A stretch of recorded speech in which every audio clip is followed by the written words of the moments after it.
DZRH, member, kapisanan ng mga broadcaster ng Pilipinas. Oras very worshipful, Secretary Sani Angara, alas 8:08. Programang nakikinig, programang inaalam ang masasabi mo, programang magbibigay ng tama at totoo para tama ang alam mo. Tara, usap tayo para malaman ang Damdaming Bayan. Live sa DZRH Radio, DZRH TV at DZRH Digital. DZRH Damdaming Bayan. Kasama sina Lakay Deo Macalma at Sister L. Elaine Apit. DZRH Damdaming Bayan. Damdaming Bayan. Abay, ang sabi ng Pangulong Ferdinand Bongbong Marcos Jr., abay, lalo daw lumakas ang ating ekonomiya dahil sa mga Gokong Way. Abay, good morning Kuyang Lance Gokong Way.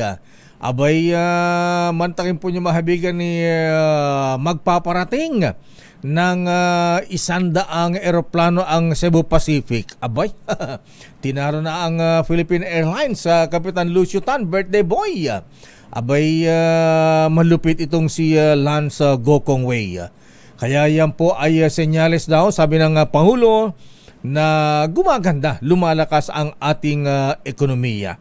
Abay, siyempre, ibang nakita rin ng mga Gokong Way, kaya lang sabi nga ng 2x2 kanina, Resty Perez, pare koy, abay, Mr. Lance Gokong Way, sir, abay, saan ipapark, yung 100 eroplano ng Cebu Pacific na darating? Abay, kumapa ng imported ngayon na na Chief Executive Officer, itong si Michael Shooks. Ano bang nationality itong si Michael Shooks? Ayan. Well, yan po ay magandang pangitain. Abay, gumaganda ating ekonomiya, Mr. President. Sana po yung pagganda, pag-unlad ng ating economy ay ramdam ng laylayan ng bayan, di ba? VP Mayor Leni Robredo. Damdaming Bayan. Pero mga misis, abay, eto ang masakit. Abay, sakit yata ng ulo ito ni incoming Education Secretary Sani Angara. Abay, mga misis, ngayong darating na pasukan, abay, mukhang tataas na naman ng matrikula. Actually, hindi natin nararamdaman. Mga misis, actually, nararamdaman natin. Kaya lang wala nang dati-dati katiting lang na tuition fee increase nagrarally na ang mga estudyante nung araw, nagrereklamo na ang mga magulang. Kaya lang ngayon po parang tanggap na mga misis na pag ganitong pasukan, ayan, next month pasukan na at ngayon po enrollment na. Abay, yung mga private schools, abay, humihirit ng ilang nga ba, Secretary Sani Angara, sir, Ayan, DepEd Popoy De Vera. Abay, 13% ba o 20% yung hinihirit ng mga private schools. So malupit yan, mga misis, Ayan, mataas ang presyo ng bilihin, tataas pa ang matrikula, mataas pa ang tumataas din ang school supplies. So pagka ganitong panahon katakot-takot na paraan ang ginagawa ng mga magulang, sa mga empleyado po katulad ng mga katulad natin, Abay, naranasan natin pagka ganitong pasukan, abay, sari-saring salary loan ang ginagawa natin, mga misis, mga kuya, di ba? May salary loan na sa SSS, meron pang salary loan sa kumpanya para maitaguyod ang pag-aaral ng ating mga anak. Damdaming Bayan. So, yan po, malamangan natin busy-busy ang very worshipful Sani Angara. Kaliwat kanan ang kanyang mga interview ngayon, pero ang tanong, Abay, ano ang marching orders ng Pangulong Marcos sa incoming DepEd Secretary. Samantala, isa pang, maganda umaga nga pala sa mga senador. Alupit din yung banatan kahapon ni Senator Alan Peter Cayetano at Senator Nancy Binay. Ayan, andyan na ba yung Senator Sani Angara? Abay, Secretary, abay, ipasok natin kaagad. Daming bayan. Nasa ating linya po, mahabigan, ang incoming DepEd Secretary. Very worshipful Senator Sani Angara, sir. Magandang umaga po sa inyo and congratulations. Worshipful sir, Apo, Lakay, maraming salamat. Magandang umaga po sa ating mga nakikinig at mabuhay po kayo. Abay, ang Grand Lodge of the Philippines, very worshipful sir, sa pawan nating most worshipful Grandmaster Ariel Kayanan at mga Brethren nationwide. Eto't may mga nagtetext nagpapaabot din po ng pag-congratulate sa inyong appointment as DepEd Secretary, Senator sir. Maraming salamat sa ating mga kapatid. Ang dami din text sa akin at pasensya na kung hindi ko nasasagot lahat, pero iisayin ko din yan. Sasagutin ko din yan over the coming days, Lakay. Siguro, salamat ang marami. Siguro maintindihan naman nila, Secretary Sir, dahil talagang busy ka ngayon. Pero ang tanong ko, Senator Sani Sir, ayan, Secretary Sir, ano ang marching orders ng Pangulong Marcos sa inyong appointment as DepEd Secretary, Senator Sir? Marami siyang sinabi nung nag-meeting kami. Sabi, unang-una, yung kalidad ng ating edukasyon, improve natin. Tapos ang resulta ng mga exams, yan ay pakitain yan ay resulta ng ating kalidad. So definitely, dapat ma-improve yon. Pangalawa, yung alagaan ng ating mga guro, sabi niya, ensure natin na nakakonsentrate sila dun sa pagtuturo at hindi dun sa mga non-teaching duties. Kaya pinutos nga ng Pangulo na magkaroon ng non-teaching personnel o mga tauhan o empleyado ng DepEd na tutulong sa ating mga teachers sa mga administrative na trabaho nila. At sabi niya, pasukan mo din yung kondisyon at mga benepisyo nila. Yung sinapunento pa niya sa akin na nung siya'y gobernador ng Ilocos ng Norte. Ilocos, ang inyong Ilocania, sa inyong lugar, Apo. Ano siya, tantayo pa siya ng mga kooperatiba para sa mga guro dahil nakita niya na hirap sila sa panggastos at dahil may pamilya din sila, hindi sila nakakapag-focus sa pagtuturo. So nagtayo siya ng kooperatiba. So sabi niya, tingnan mo kung anong pwede natin gawin dito sa kalagayan ng ating mga teachers para hindi sila nabuhabawon sa utang at gumanda naman ang kanilang kondisyon kung sa pananalapi, Lakay. At saka para hindi na nagiging kasi maraming teacher sa amin sa Ilocos, Senator Sir, nagiging DH sa ibang bansa, sa Hong Kong. Ayan, dahil nga sa kapos ang kanilang sweldo as a teacher. Yun ang malungkot. Kaya talagang yan ang utos po ng Paulo sa atin. Talagang mag-focus tayo dun sa teacher dahil siya rin ang focus ng isang magandang sistema ng edukasyon, yung inspired at motivated ang ating mga guro. Plano nga bang gagawing 50,000 ang entry level ng mga bago nating teacher, Secretary Sir? Wala ko'y kumpiyansa na sa bago matapos ang administrasyon ni Pangulong Marcos, baka within the next 1 to 3 years or magkakaroon ng pagtaas ng sweldo ng ating mga teachers dahil pinag-aaralan na yan ng ating mga economic managers o yung mga in charge dito sa mga hepe sa pananalapi. Pinag-aaralan nila. Hindi kasi biro ito, Lakay, sapagkat halos 1 milyon ng ating mga guro. So hindi biro yung pagtaas ka. Sabihin mong isang milyong piso, isang libong piso taas lang ng sweldo, daang milyon o bilyon na yun sa ang epekto sa ating pananalapi. So talagang pinag-aaralan na buti at ginagawa ng paraan. At ako nga ay kumpiyansa na may tataas natin ang sweldo ng ating mga teachers sa ilalim ng Marcos. Naku, matuto ang mga teachers niya na. Secretary Sir, sa curriculum, meron nga ba kayong babaguhin sa curriculum ng ating mga estudyante? Ano ang tututukan natin? Kailangan gawin natin mas simple, Apo, at focus back to basics tayo dahil parang sa dami ng pinasukan natin, sa dami ng sinaksak sa loob ng curriculum, medyo nadidistract na yung ating mga estudyante at nauubos ang kanilang oras. So dapat makafocus tayo talaga sa yung pagbabasa, yung reading, yung tinatawag na literacy, at dito sa STEM education, science, technology, and math. Yan yung basic That's it. Yan yung sinasabi nilang na nag-deteriorate o nababawasan yung kalidad ng ating basic education system. Yan ang pundasyon, yung tinatawag na foundational skills ng ating mga learners. So, pag-focus tayo dyan, gawin natin mas simple, improve natin yung kalidad, tapos yung yung tinatawag na continuing education ng ating teachers, focus din tayo dyan para tuloy-tuloy po yung pagpapaganda ng ating edukasyon. Ayan, nabanggit nyo rin yung reading, math, and science, Secretary Sani Angara, sir. So pagdating sa science nga pala, Secretary, sir, ano ang pananaw nyo dun sa dapat bang ituro yung ang uso ngayon, yung artificial intelligence, AI, ha? Pwede ba, paano ba ito? Para hindi naman tayo mapag-iwanan at para hindi nabibiktima or what, magamit natin sa maganda ang AI. Ano ba ang plano nyo sa technology ito, Secretary, sir?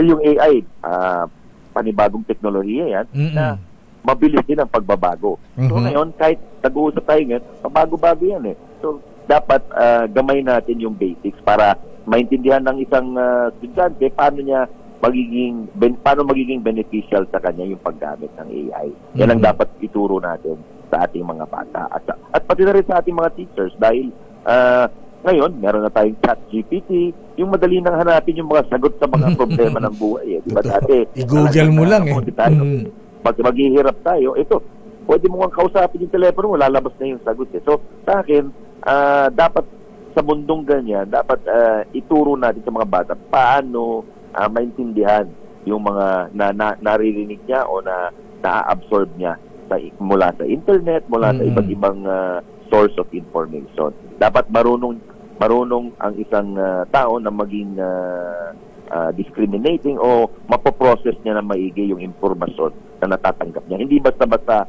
na naniniwala siya na totoo ito, mag-iisip siya at titingnan niya kung i-analyze niya kung talagang maganda o tama ba itong impormasyon na tinatanggap niya. Yun ang magiging goal ng ating educational system, to create critical thinkers. Ayan. Nabanggit nyo, Secretary, sir, yung balik tayo sa basics, back to basics, ika nga. Alam po nyo, Secretary, sir, isa pang problema o reklamo ng mga seniors ngayon nagkakaedad yung bang ugali po ng ating mga kabataan, ibabalik ba, Secretary, sir, yung yung basic na good manners and right conduct? Ayan, kasi nainggit tayo sa mga Japanese, mga daw sila, bata pa lamang nahuhubog na yung mga bata na talagang magalang. Ayan, yung magandang aral, ganyan. Ito ba ay ibabalik natin kasi nawala na yata yung subject na good manners and right conduct, Secretary, sir? Ang magandang tanong yan dahil meron tayong bagong batas yan, yung good manners and right conduct. Opo. At tinulak yan nila Senator Gatchalian, Senator Zubiri, at mga Senator Villanueva, mga 2 years ago na ipasa yan. So, yan ay binalik na sa ating curriculum, yung good manners and right conduct. At tama yan dahil ito nga, uso ang tamang-tama, nabanggit nyo yan, uso ang bullying. Ayan, isa pa yan. Dapat ituro natin na mali yung gano'n. Tapos usong na ngayon lagay yung cyberbullying. Ibig sabihin, pinagtutulungan sa... At dahil nga bata pa at medyo fragile pa yung isang bata, medyo apektado sila dito sa nangyayari. So medyo dapat bigyan natin ng pansin itong mental health ng ating kabataan. Ano ba ang magiging direktiba nyo, Senator Secretary Angara, sir? Ibabalik ba ang English as a medium of teaching ng ating mga guro? Opo, di naman dapat mawawala yan at saka di naman nawala yan. Ang tanong lang kung kailan gagawin yan ang main medium of instruction. Yan ang pinag-uusapan ngayon sa parehong kamara ng ating legislatura, yung medium of instruction at mother tongue. Yan ay matitindi ang mga debate dyan sa APO. So, yes, pero alam ko, patapos na yan. Patapos na yung panukalang batas na yan. Kaya susunod tayo kung ano man ang magiging decision dyan ng ating Kongreso sapagkat yung ating mga mababatas, kami sa EDCOM, kasama ng Kongreso, nakikinig kami sa mga eksperto at tinitingnan din namin yung pag-implement sa baba. Minsan, kung ano yung sinabi ng eksperto, hindi lagi yun yung nangyayari sa baba. So, yun ay trabaho ng isang mababatas na kumuha ng polisiya na number one, nakabase sa realidad at pangalawa, kung saan talaga matututo ang bata. Yan ang mga dapat guidelines natin pagdating dito sa medium of instruction. Kasi may mga mungkahin, ewan ko lang, naging batas na ito, Secretary Sir, na inaalaw pa kayong dialect ng isang region para daw mas ma-absorb ang estudyante ang mga itinuturo sa kanila.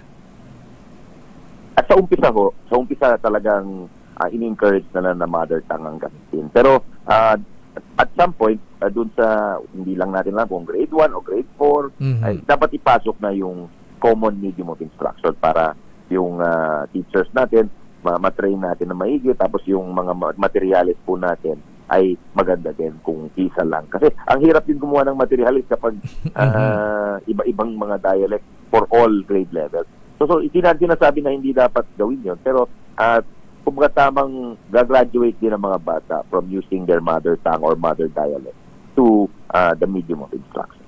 Ayan, yung paggamit ng technology, mga ang isang problema ng mga teachers natin, Secretary Sir, yung mga kakulangan ng mga gadgets, computers, mga ganyan, mga laptops ng ating mga teachers, at yung bansa, wala nang notebook yata mga estudyante, puro computer na ngayon. Paano natin i-upgrade yung gamit ng ating mga teachers at mga estudyante, Secretary Sir?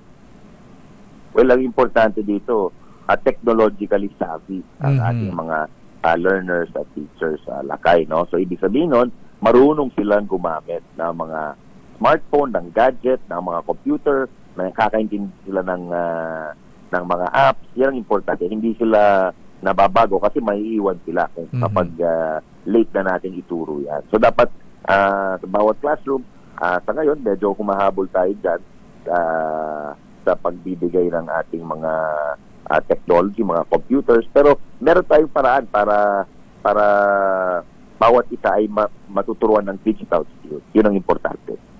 Ayan, naku, isa nga pala, Secretary Sir, yung mga cellphone, kasi lahat ng mga bata ngayon may mga cellphone na. Ito ba ay i-allow da ba sa inyong sa pamumuno na magdala ng cellphone ang mga estudyante sa loob ng classroom, Secretary Sir?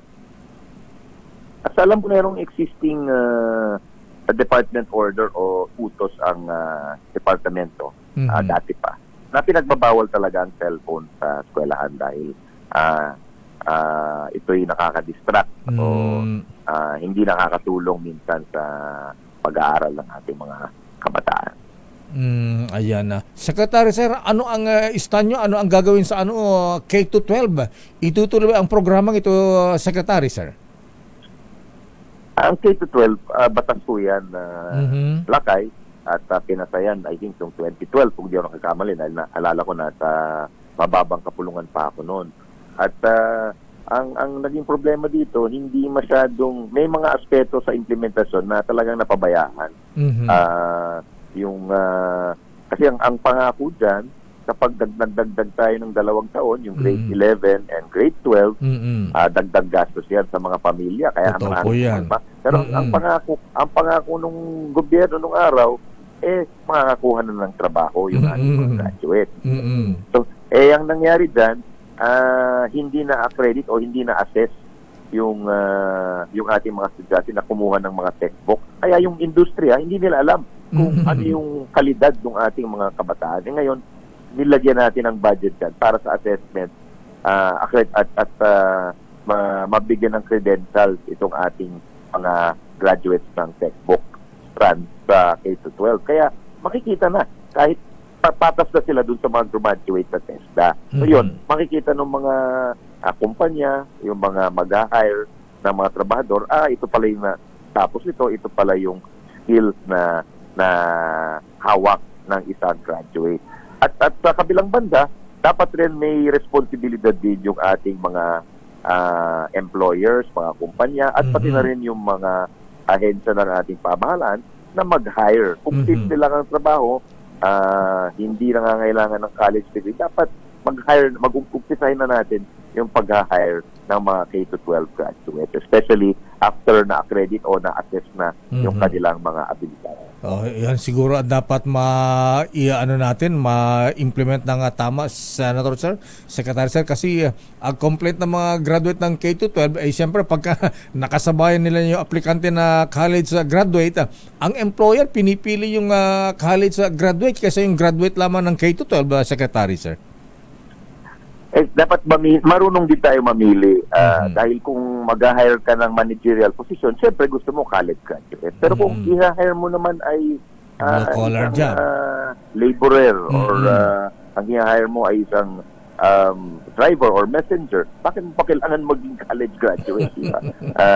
Kung welder, yan, hindi mo naman kailangan. Kung magtatrabaho ka sa isang resort or hotel, hindi mo naman kailangan siguro maging college graduate para makakuha ng trabaho dyan. Yan ang sinasabi sa atin. So isa rin sa mga tungkulin natin at plano natin, Apo, is pagka nakaupo na tayo, kakausapin natin yung mga kumpanya at tatanungin natin ano ba yung mga kailangan na skills training nila para yung mga K-12 graduates natin mas mabigyan ng pag-asa na makakuha ng trabaho. Yan ang pangako natin sa mga pamilya nung araw. Secretary Sir, malapit na ang turnover ninyo. Ayan na. Nag-usap na ba kayo ni Vice President Sara? At yung bang mga nasimulan niyang mga project o kaya changes sa DepEd, ipagpapatuloy po ba ng inyong pamumuno, Secretary Sani Angara, Sir? Hindi pa kami nakakapag-usap ni Vice Presidente Sara Duterte Deo, pero nagpadala na kami ng mensahe na nais namin makipagpulong sa kanya. At pero may schedule na ho kaming turnover sa July 18. Magkita ho kami sa departamento at tatanungin ko sa kanya ano yung mga naiwan na kailangan na bigyan ng pansin, mga urgent matters. At alam ko busy kasi sa ngayon sa palarong pambansa at saka sa pag-opening ng klase. So, yun, naintindihan natin yun at tayo ay looking forward naman sa pagpupulong namin para magkasama kami dito sa pag-discuss ng turnover dito sa department. Pwede naman daw kausapin si second gentleman, very worshipful Man Scarpio. Oo nga. Pwede rin mag-basketball dahil pareho mo mahilig sa basketball. Oo nga pala, ano. Ayan, nabanggit yung basketball. So, yung sports nga pala, Secretary Sir, ayan, ano ang gagawin ninyo dito sa mga atleta natin ngayon? Kasi minsan kadalasan daw po yung mga magagaling na atleta sa probinsya hindi masyadong nasusuportahan, Secretary Sir. Tama po yun. Kaya nga tayo habang mababado tayo, napasa natin yung National Academy for Sports. Yan na talaga ang inisip nating luna dito sa mga ating atleta. Luna sa tulong sa ating mga atleta sapagkat wala nga silang mapuntahan. Minsan, napapabayaan yung kanyang pag-aaral. So yung mga elite athlete o mga uhusay o yung mga atletang may potential, pinapadala natin dyan sa National Academy for Sports kung saan makakapag-training sila pero at the same time, hindi nila mapapabayaan ang kanilang pag-aaral. Secretary Sir, maraming salamat. Congratulations. Ayan, maraming mga brethren ang nagpaabot ng pagbati siya. Congratulatory message. Thank you, sir, and good luck sa inyong bagong tungkulin as a DepEd Secretary, Senator Sani Angara, sir. Thank you and good morning. Maraming salamat, sir, and to all the brethren, I'd like to greet at sa lahat na nakikinig. Binabati ko din po ng napakagandang umaga po. Thank you very much, sir, and good morning. Thank you. Damdamin Bayan. Kaibigan, incoming bagong talagang DepEd Secretary, Ayan, o nga pala, di natin natanong, umaattend pa ba siya ng sesyon? Hindi pa siya nag-a-assume as DepEd Secretary. Damdamin Bayan. Wala nga palang sesyon ngayon, ano ha? Ayan, ang balik ng session sa ano na, SONA ng Pangulong Marcos. Kailan nga ba? July 29 ba ang SONA ng ating Pangulong Marcos? Damdamin Bayan. Babalikan natin lang pang mga issues. Naku, makinig ka, NBI Director Judge Jimmy Santiago, ha? Sa mga taga-NBI, aba ang controversial na Mayor Alice Guo, abay nagmamadaling ibenta ang kanya mga properties ngayon. Aba, pwede bang, wala bang, ano bang sabi na AMLAC, ha? Abay, ano ba ang latest nga pala sa AMLAC, Yuel? Naka-freeze na ba ang mga assets ng Mayor Alice Guo? Dahil lately lamang po, mahabigan, last week lang. Abay, 8 days ago, aba, nagbenta pa ng property ang Mayor Alice Guo. Mukhang minamadaling i-dispose, Director Jimmy Santiago, ang kanya mga properties. Sabi nga sa aking mga Ilocano, presyong agawid, ha? Mura, ha? Ibinebenta na mura ang kanyang mga properties. Mamaya, ha? Abay, kumpleto ng detalye dyan. Meron pang resibo. Wow! Abay, mababa ng 5 million dun sa zonal value ng kanyang property dito po sa Metro Manila. At yan, Justice Sam sa ating pagbabalik. Damdamin Bayan. Oras, teka muna, nakapag-break na po ba kayo? Abay, good morning, CJ. Chief Justice Alexander Jesmundo. Abay, nakapag-break na po ba kayo, ha? Abay, mamaya, relax din tayo ng konti, ha? At sabayan ang ating break time na malamig na RC Cola Mega. Ito nga RC Mega, may sarap na babalik-balikan. Affordable yan, Secretary Sani Angaret, sir, ha? Abay, 24 pesos lamang ang SRP. At ang damdaming bayan at ang break time, abay, Right Worshipful Raul Canon, ha? Abay, Very Worshipful Eli De La Paz, ha? Very Worshipful Alex Go, ha? Sarap yan ng RC Mega. 24 pesos lamang ang SRP. Oras CJ Jesmundo, alas 8:35. Damdamin Bayan. Number 1. Ate, magkano sa champion? Bayan. Oras, Sister L. Lady in Black. It's 8:41. Sandali. Welcome back, Lakay. Welcome back, Sister Namiss L. kita kahapon. Oo nga ha. Ayan. Pero sandali lamang, ha. Abay, bago mahuli ang lahat, kailangan mamigay muna tayo ng aginaldo para masaya. Yes. Christmas time in the Philippines. Abay, Christmas time ngayon sa may San Andres sa Bukid, Maynila. Andun ang ninong Sherwin Alfaro sa ating DJ Race Malakas Aguinaldo promo.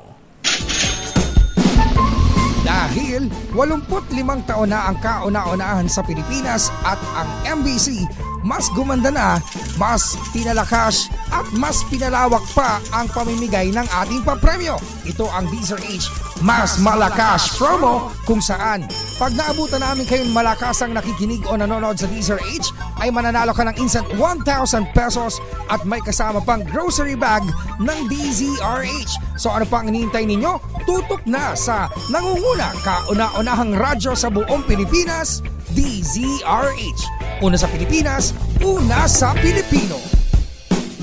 Sandali lamang, NBI Director Jimmy Santiago, Justice Sam Martires sa ating special na balita kay Mayor Alice Guo. Ayan, magamano muna sa ninong ng bayan na namimigay ng aginaldo ngayon pa lamang buwan ng July. Ninong Sherwin Alfaro, sino ang bibigyan mo ng aginaldo ngayong araw ng Huwebes? Sherwin. It's 11 days bago mag 85th anniversary ang teaser. Wow, bilis ng panahon. Pero ang natin ng papremyo talaga namang todo-todo na Lakay dahil dito sa napakagandang lugar sa Onyx. Lakay itong mga halaman na to. Wow, Na ganda. nakikita mo, Ang linis, sa gitna ng tahimik. kalsada. Lakay, alam mo, tanim to ng mga residente rito, ng mga kababayan natin dito sa Onyx Street. Itong malimit na makinig din sa radyo. Dahil alam mo, kung asan ang radyo, Lakay, andun ang mga marites. Ayan. Kasi yung radyo nila, yan, Lakay, nakasakay sa motor. Oh, nakasakay sa motor? Nakaangkas sa motor. Nakaangkas sa motor, Lakay, yung kanilang radyo. Habang sila malakas na nakikinig ng radyo rito. Ang lakas ding humuni ng mga ibon. Wow. May mga ibon na yan. Ba, may mga ibon dyan. Ayan, no? Oh, lovebirds. Daming lovebirds. Baka yun. Pero ang maganda dito, ang kanilang leader, si nanay, pangalan nyo po? Victoria Macaraig. Oh, si Victoria. Talaga namang tutok na tutok sa radyo. Hello po. Hi, good morning, Aling Victoria. Hi. Ayan, siguro sila may-ari ng Victoria Court. Hindi daw. Sogo daw. Sogo daw ang kanya, sogo. At si Mrs. Good morning po. Magandang umaga, nanay. Kumusta po kayo? Maganda, mabuti naman po. Ayan, bakit nyo gustong-gusto nakikinig sa DZRH sa nanay Victoria? Hindi ko maalam. Ayan, Bakit tutok kayo nakikinig sa DZRH? Pang ano kasi kami pag naka-standby dito sa labas. Ayan, libangan ninyo. Katulad ngayon, na-jempohan. Oh. Ng grasa, Lakay. Dahil yung pagkadahan nila, eto, tignan mo. Aba? Mate na yan sa pakikinig. Ng radyo, mga senior na. Pangalan nyo po? Si Rosario. Rosario Pasig. Si Segundo. At si Quirino. Aba, gaganda ng mga pangalan. Taray na mga Lakay, halatang halata yung mga pangalan eh.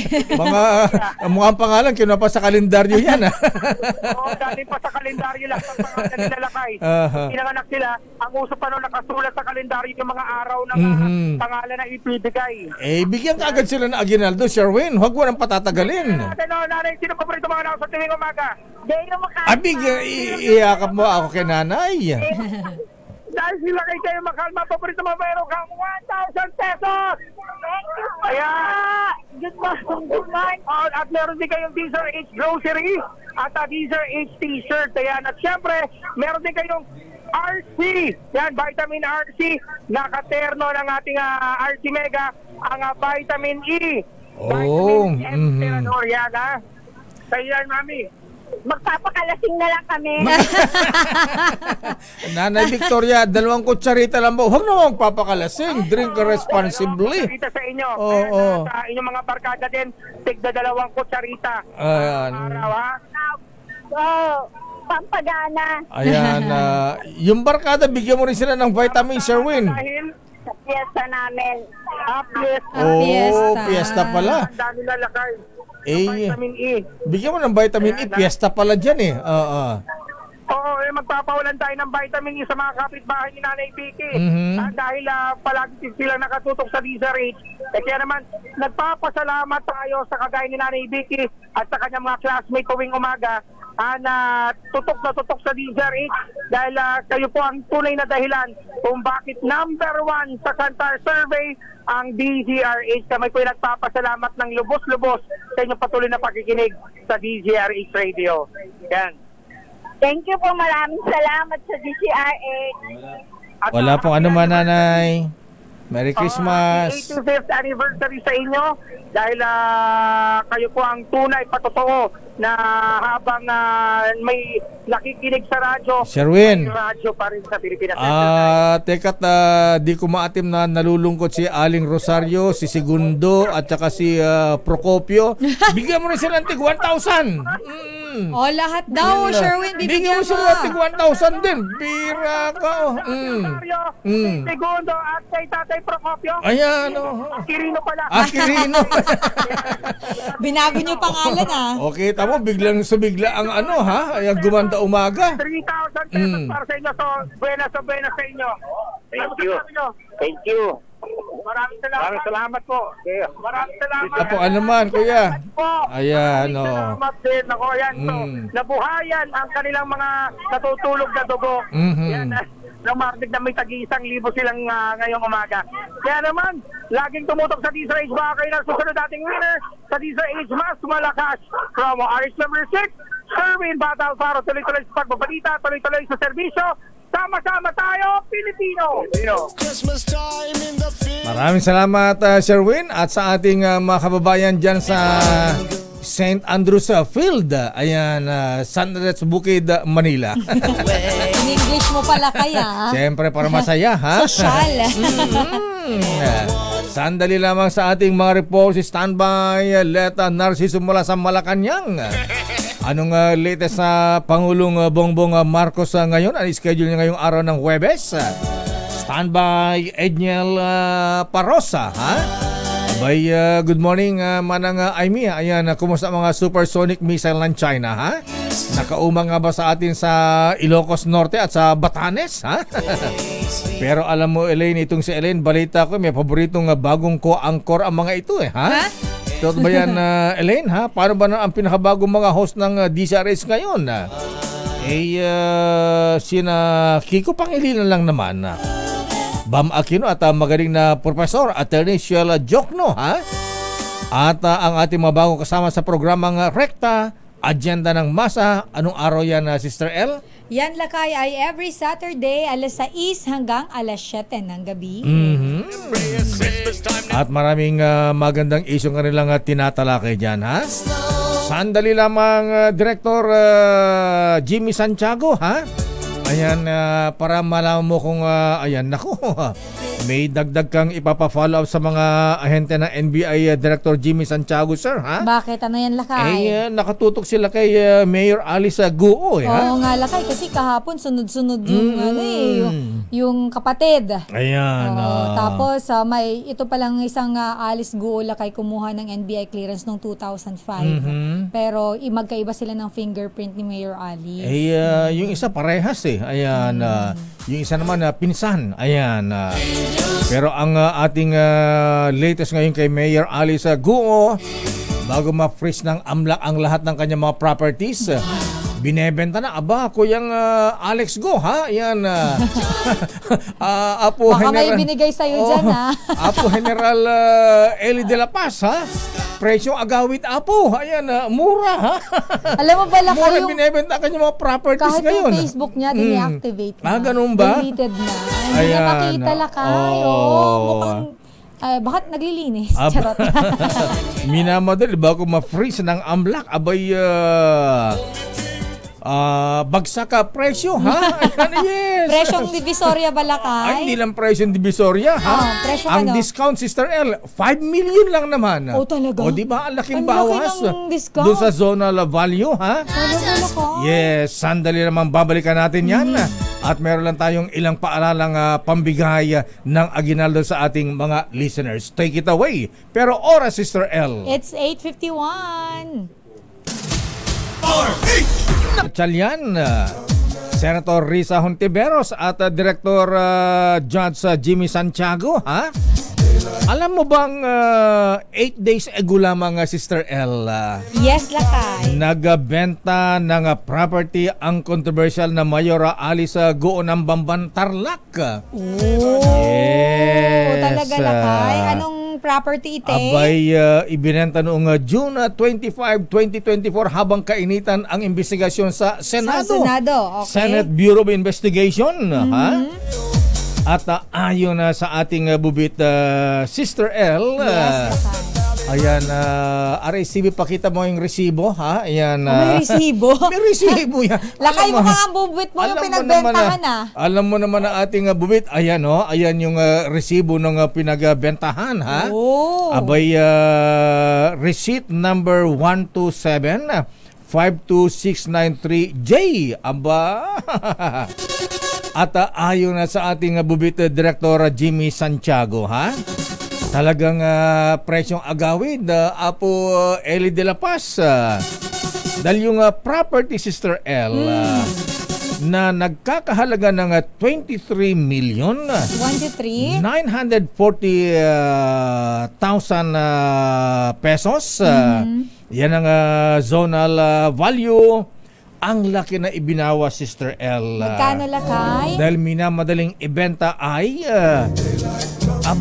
may discount na halos 5 million pesos, Sister L. Grabe naman yun, lakay. Siyempre pwede ba sa minamadali, presyong Ilocano pala ito At yung property talagang nakapangalan dito kay Mayor Alice Guo, Sister L. At ayon na sa ating bubit, Director Jimmy Santiago, yung property ay andito lamang dito sa Metro Manila, Ito ay binenta noong June 25, 2024 batay sa inyong nakitang resibo ngayon. Ayan nga la kayo, yes. nababasa natin ngayon sa TV, Buong Alice L. Yes. Abay, di na sa gumamit ng alias, Ayan, yung transaction date, ayan, June 25, 2024. At ang payer's name, ayan, yung nagbenta ay si Guo Alice L. So, Lial ang ginagamit niyang surname, middle name. Talagang parehas na parehas din kayo dun sa isang Alice. At ang zonal value nito, Sister L, magkano? ay nagkakahalaga ng 23,940,000 pesos. Ayan nga, nakalagay. Yes, pero ang selling price, magkano? Sabi ko sa iyo, Kuya Eli de la Paz, presyong agawid da ito'y apo, Kumbaga, fast break, Kuya Alex Go, para mabenta ka agad. Abay, ibinenta ng 18 million. Yes. Sobrang layo naman na nung binaba na lakay. Fast break, ika nga. Para mabilisan. From 23.9 million, naging 18.9 million na lamang, Director Jimmy Santiago, sir. Grabe yung discount lakay, Yes. Tinalo pang senior citizen, Abay, yung 23 million naging 18 million 956,884 pesos and 21 centavos. O kita mo, kompleto ang detalye, Ayan. At lumalabas sa Sister L na ang discount. Ayan. Abay, 4.9 4,983,115 pesos and 80 centavos. O, kita mo, Ayan, kaya lang pagka ba nagbebenta, Kuya Alex Go, magkano ba yung transfer tax? Ayan, yung transfer tax dito batay dun sa resibo, tax order of payment. Ayan, transfer tax. Ayan, Office of the City Treasurer. Ayan, abay, 131,670 pesos ang transfer tax. Diba may tinatawag pa, Kuya Alex, so pagka nagbebentahan ng property, ano ba yung tax na tinatawag doon? Yung bukod sa transfer tax, anong tax pala kayo? Meron pang tax na Commissioner Jun Lumagi. Yung minsan pinapa-assume dun sa buyer, Ang tawag nga ba doon? Transfer tax nga ba yun? Ayan. At ayon na sa ating bubita, Sister L, teka muna, ang property ay teka muna, bakit? May bahay din ba si Alice Go sa Quezon City bukod sa Bamban? Kasi ang address niya ay Phil-Am Village, Quezon City. Ayan, oo. At ang property, Sister L, ay nakapangalan sa Global Estate Resorts Incorporated. Talaga, At sinasabing ito ay under ng Global Estate Corporation ni Alice Guo. Ayan. At ayon sa ating bubit, alam mo ba, Sister L, kung saan ibinenta itong property na presyong agawid? Apo Eli de la Paz. Abay, ang property ay ibinenta dito lamang sa Metro Manila. Baka maraming property dito sa Metro Manila, ha? Kung nakapagbenta siya ng property ganito, house and lot kaya ito? Building kaya ito, ha? Ayan, ayon na sa ating bubit, ang nasabing property, Sister L, ay andito lamang sa malapit sa atin. Oh? Yes. Malapit sa atin? Ayon na sa ating bubit, ang property ni Mayor Alice Guo na ibinenta lamang noong June 25, Grabe la kaya. 2024. Wala pang isang buwan yan 8 days ago habang kasagsagan ang investigasyon. Siguro bago ma-unblock, ma-freeze lahat yung mga properties niya. Fast break na, binebenta na kahit mura-mura, may discount na 5 million. Ang nasabing property ay siyempre kung saan siya nagbayad ng tax, doon na. Ito ay sa Metro Manila. Sabi ng mga taga Sandigan 82. Ayan. PMA Sandigan 82, ha? Pakibati muna na happy birthday si Mr. Danny Constantino. Aba, Mr. Danny Con, ha? Nag-blow out na ba ito, Kuyang Alex, ha? Ayan. Si Bossing Frank Mabanag. Binabati ng happy birthday ng Sandigan 82 Golfers. Uy, si Kapitan Lucio Tan, ha? Ayan, naku, dinaig na ni Kuyang Lance Gokong Way, ha? Sa dami ng mga binibiling eroplano, ha? At happy birthday din kay Kabayan. Aba, kita mo itong mga taga DCMM, dito nagpapabati, ha? DWMP ba sila? DWPM. PM ba? Ayan, afternoon. Ayan. Happy birthday, Kabayang Noli De Castro. Ayan. At si Noble Consul Ryan Soler ng Makati. Benny Chu, happy birthday. Binabati ni Tisoy. At Lorna Buduan. At si Colonel Felipe Maragon, ang PD ng Rizal. Laka yung tinatanong mong tax na sabi ni Sir Nante, yun ay capital gains tax. Ayun, capital gains tax pala yun. Ayan. Maraming salamat, ha? Ayan, yan din ang... Si Sir Nante mukhang nagbebenta. Hi, Sir Nante. Ayan, ayan, sabi rin ni ninong mo, si Mr. Michael is my guy. Sabi niya. Capital gains tax. Ayan, alam nila yung mga ganyan eh. Oo. Ayon na sa ating bubit, ang property na ibinenta ng 18.9 million.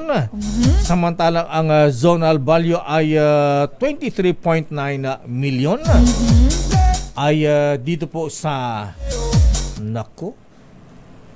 kinaprinsipal. Ayan.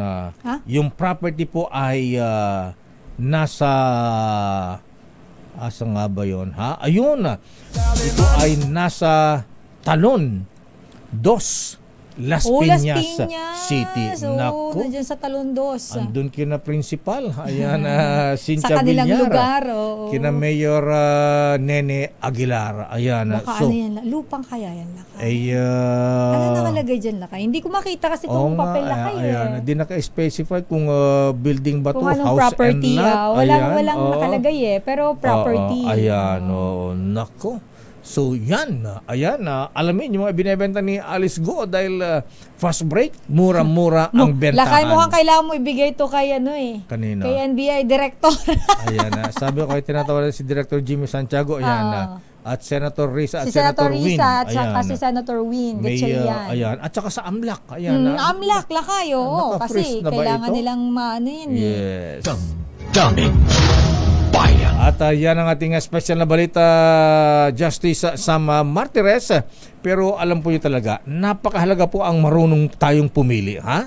Gaya ng mga kapare sa buhay, sa karir, sa mga kaibigan, at sa mga ibobotong lingkod bayan. Maging sa pagbili ng gamot, para value for money ating mga gastos, affordable man ang mga generic medicines, pero hindi naman pare-pareho ang mga ito. Kapag may reseta ang doktor, piliin ang Rhea Generics.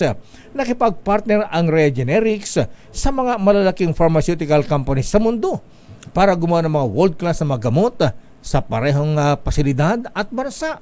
kung saan din mismo ginagawa ang kanilang mga kilalang branded medicines. Kaya pareho ang bisa at kalidad pero sa abot kayang halaga. Ang Rhea Generics po ay gawa ng Pfizer, Viatris, Sanofi, GSK, Otsuka, Merck, Fresenius Kabi, AstraZeneca, OEP Philippines, Landbank at Boehringer Ingelheim. Tandaan, kapag may reseta ang doktor, piliin ang Rhea Generics. Dahil lamang po ang reseta sa Mercury Drug. Rhea Generics, Ascom Attorney Jet Marunilla ng Customs. Tunay na world-class ang kalidad sa abot kayang halaga. If symptoms persist, consult your doctor. Yung mga yate kayang kinumpis ka ng customs, ha? Yung mga yate na pinagkargahan ng mga drugs dun sa Alitagtag, Batangas, abay magkano kaya ibebenta, isusubasta ang mga yan, ha? Oo, nga ka. Ayan. Good morning, Apo Commissioner Biana Rubio. Daming bayan. Oras, Sister L. It's 9:07. Oras, Sister L, Lady in Black. 12 minutes after 9. Amoy kimchi ka pa. Ikaw lang kay seaweed. Anya ka saya. Ay, hello kay Reyna Dar. Welcome back daw sa atin. Lakay. Ayan.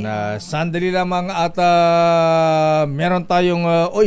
sandali lamang. Good morning sa mga taga Bureau of Customs. Abay, nanonood na nakikinig pala sila sa atin, ha? Abay, ilang barko ba yung ano, ha? Ilang yate ba yung kinumpis ka na pinagsakyan ng ilang bilyon nga ba yung drugs na nakuha doon sa Alitagtag? Lakay. Marami yung di ba Lakay, yung naharang sa... Ido-double check ko. Ayan, ito muna report mula sa Malacanang. Aba, kailangan natin ito mislet. Trabaho, ayan, kalusugan, infrastruktura, priority sa mga gagastusan sa susunod na taon ng administrasyon. Abay, nang kailangan natin, ha? Job. Ayan, health, infrastructure projects. Alamin natin ang report mula kay Aris 14. Let Narciso, please come in. Miss Let. Lakay, Sister L, mamumuhunan ang pamahalaan sa paglikha ng mga trabaho, pagpapatibay ng serbisyong pangkalusugan at pagpapalawak ng infrastruktura. Sinabi ito ni Pangulong Ferdinand Marcos Jr. makaraang aprobahan ang 2025 National Expenditure Program. Ayon sa Pangulo, pakay ng gobyerno na tugunan ng inflation o pagtaas ng presyo ng mga bilihin at bawasan ang kahirapan. Sa ganitong paraan, matitiyak-an niya na ang bawat Pilipino ay makikinabang sa paglago ng ekonomiya. Una rito, inanunsyo ng Department of Budget and Management na isusumite sa Kamara ang 2025 NEP sa July 29 o pagkatapos ng State of the Nation Address ni PBBM. Samantala ngayong araw, Lakay, biyahing Eastern of Visayas si Pangulong Marcos para sa patuloy na pamamahagi ng presidential assistance sa mga magsasaka at mangingisda. Bibisita ang Pangulo sa Palo, Leyte at Calbayog City sa Samar para sa pamimigay ng ayuda, mga kagamitan sa pagsasaka at iba pang tulong maging sa mga lokal na pamahalaan. Pero bago yan, dadalo muna ang Commander-in-Chief sa AFP Command Conference sa Camp Aguinaldo sa Quezon City. Lakay? Anong oras sa Campo Aguinaldo? Alas 9. Ngayong umaga? Ayan na, pag-uusapan na ba yung expose ni Manang Amy Marcos na supersonic missile daw ng China na nakaumang sa mga EDCA sites dito sa Pilipinas? Malaman natin yung detalye kung maglalabas ang palasyo kung AFP Lakay. Pero siguro naman nagsikahan na sila ni Manang Amy Lakay, di ba nung birthday ni dating unang... ganun ba? Nandun sila magkakasama. Ayan, alamin natin, ha? Ayan, anyway, sumabuti ito, pupunta ng Eastern Visayas ang Pangulong Marcos. Yan ang lugar, lalo na ang Samar, ang marami tayong mga kababayang mahirap dyan. Ay, oo, tama Lakay. At saka, kasi medyo marami-rami pa yung iikutin ni Presidente sa buong Pilipinas kasi marami pang mga magsasaka at mga isda nakakatira ng tulong. Ito yung mga naapektuhan Lakay ng El Niño. Okay, maraming salamat, Miss Let. Balik sa inyo Lakay at Sister L. Maraming salamat, Let Narciso mula sa Malacanang. Good morning, teacher. Di ba naging teacher ka, Sister L? Sino mo tinuruan mo? Mga batang kalye, di ba? Mga ano? Lakay. Nag-charity work kasi ako Ayan, para kayong sumikat no na nagkakarito na nagtuturo sa Cavite. Sino nga bang pangalan nun? Hindi ko maalala kay, pero ako lakay dito sa may Pandakan ako eh.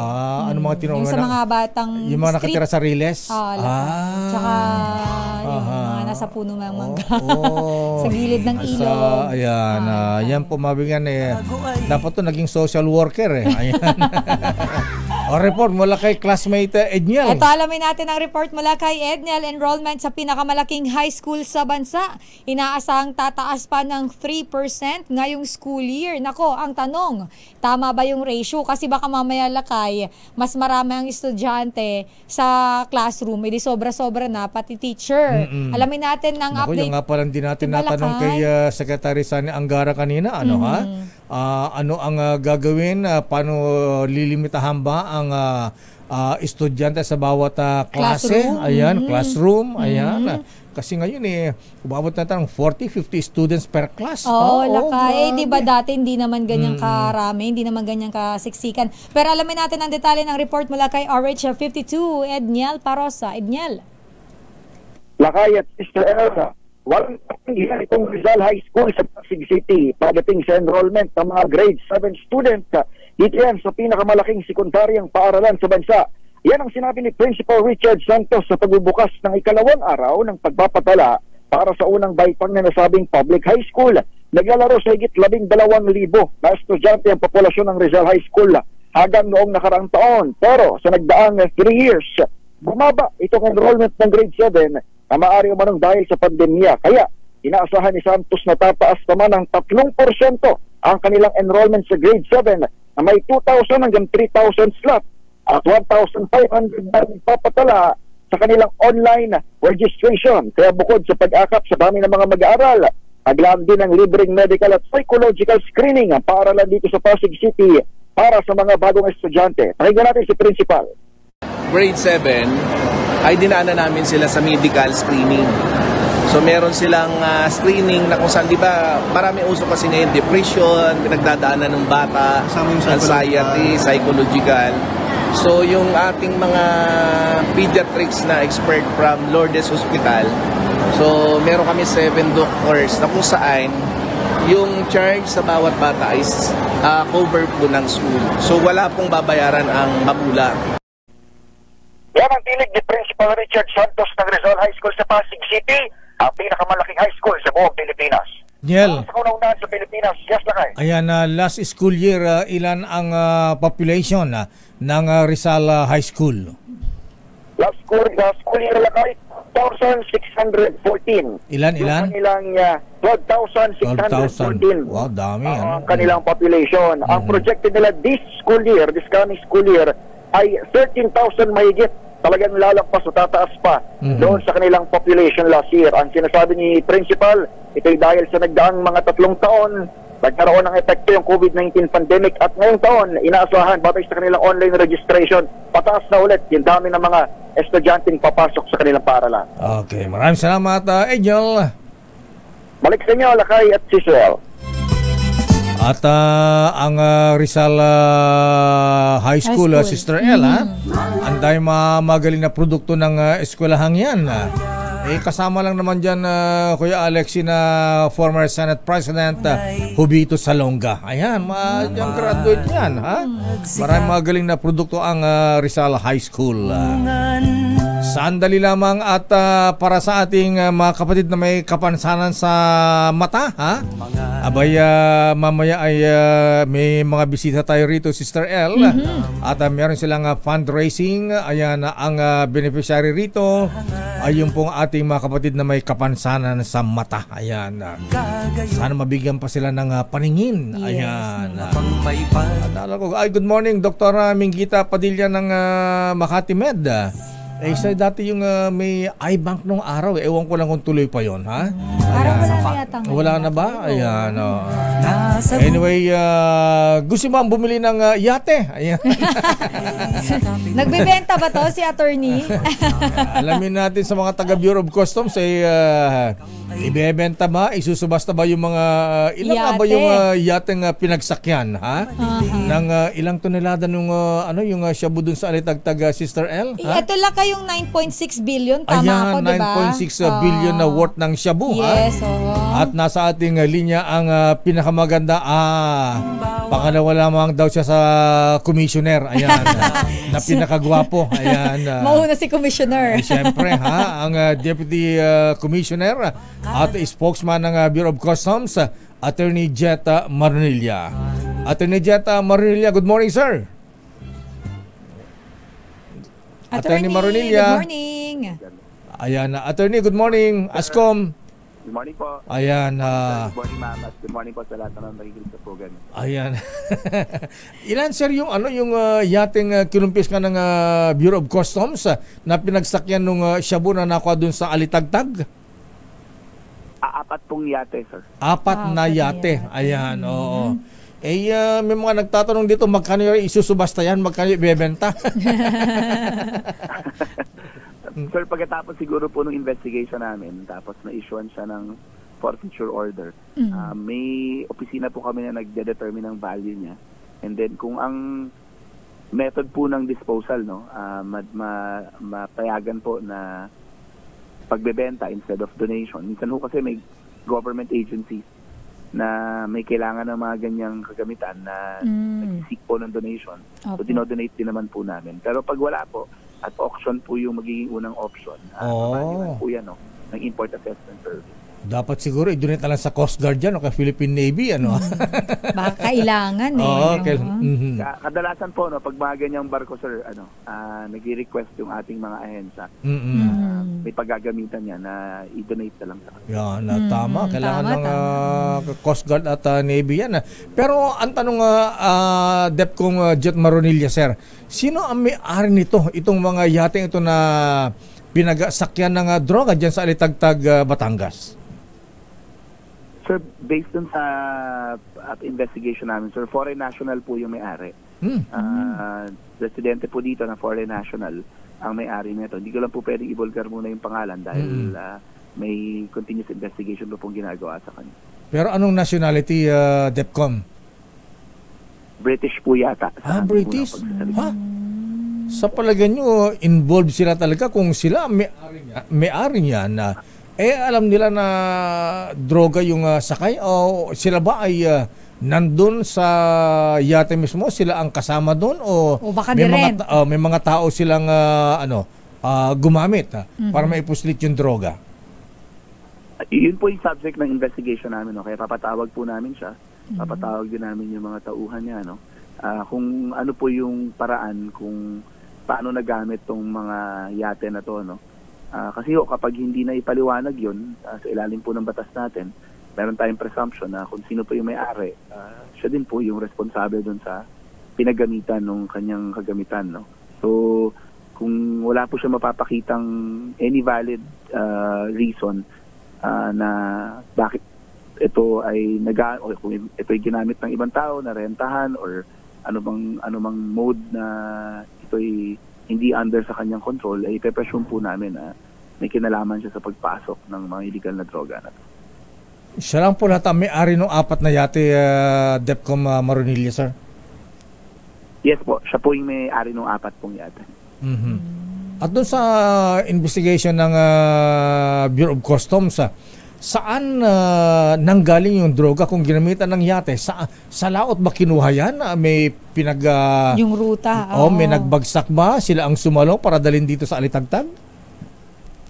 Yun po yung, again, madidetermine namin after namin makausap yung mga tao na involved dito. Pero based po sa experience namin, sir, ganyan po yung usual na ginagawa. Ang tawag po dyan, smuggling in the high seas. So, ang ginagawa po, yung malalaking vessel talaga na, kasi pag malalaking vessel mas patan lang yan na malapit sa shorelines natin or sa territorial waters natin, pina-flag down na po ng Navy yan at ng Coast Guard. Usually po ginagawa nila, nagtatago po yan sa high seas, Meron po mga remote islands na nandun. Doon po nagbabagsak ng mga illegal na items. Pipick upin naman po ng mas maliliit na vessel na kaya mag-traverse sa internal waters natin. Tulad po ng mga lansa, yan mga ganyan po, yate. Doon po ikakarga para hindi po masyadong suspicious kapag pinapasok sa mga open shorelines natin. Ayun. So, DepCom sir, saan banda raw parte ng siyempre South China Sea na yan? Bawa po, malamang sa bandang Batangas area po, Malawak din po kasi yung shorelines niyan eh. Medyo pag binabantayan ho namin. So yan po, yan ang mga binabantayan namin. Yung part ng Alitagtag na yan, sa Riaya, yun po yung mga yun po yung area na yan. So, kaya po, yun din po ang finokusan ng investigation namin. May nakuha po kaming lead para tingnan itong mga yate na to. Kaya pala DepCom Jet Moronilla sir, naglutangan ang mga shabu dun sa Ilocos Sur kasi yung sasalong yate wala na, nakumpiskan nyo na. Nakumpiskan na. Naglutangan na lang siguro, baka marunod na yung mga nabingwit na lang mga mangingisda doon mga mangingisda doon. Ayan. Pero ang as of now, attorney, asan po nakahold itong 4 na yate? Under custody na po siya ng Bureau of Customs, ma'am. May mga operatiba na po kami na nagbabantay doon sa area kung saan siya nakalagay ngayon. Nandun pa rin naman po sa Alitagtag, but technically, ang possession po niya nasa gobyerno na po. Ayun. Okay.